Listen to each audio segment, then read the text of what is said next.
কালু ওটা কি যাচ্ছিস তুই? আমাকে দেখা একবার, আমি দেখতে চাই এটা।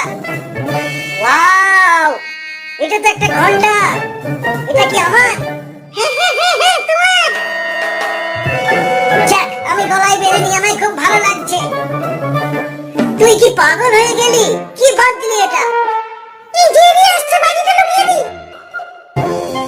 বাহ কালু, তুই কি এটা আমার জন্য এনেছিস? বাহ, খুব সুন্দর।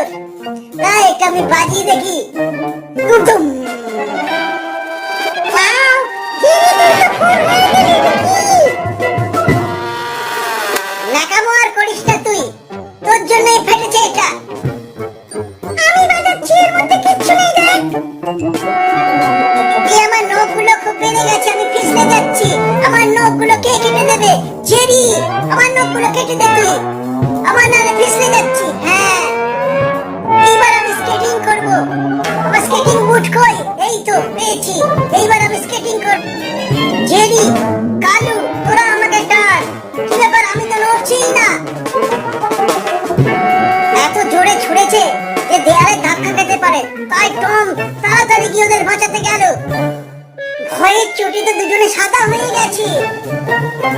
টমের শরীর আবার ম্যাগনেট হয়ে গেছে। এই টম, আমার হাড্ডি ফেরত দে। আবার চলে গেল। কি হচ্ছে এটা? এই বাবা, এই বাবা, এই বাবা, এই বাবা। টুই টুই টুই টুই টুই টুই টুই টুই। কি হচ্ছে এটা? টম আমার হাড্ডি কেন নিচ্ছে? হাড্ডি তো আমি খাবো, তুই তো হাড্ডি খাস না। ধর ধর ধর, টমকে ধর। কোথায় গেল? টম বল নিয়ে খেলতে লাগলো, ও যেন কিছুই জানে না। জেরি এসছে এবার। টম বলটা গিলে ফেলেছে। কি ব্যাপার? এই দেখ, নেই। জেরি ভেতরে ঢুকে গেছে। জেরি বল টেনে বের করবেই করবে। বের করে ফেলেছে। এবার জেরির পালা। জেরিও খেয়ে নিয়েছে। টম এবার কি করবে?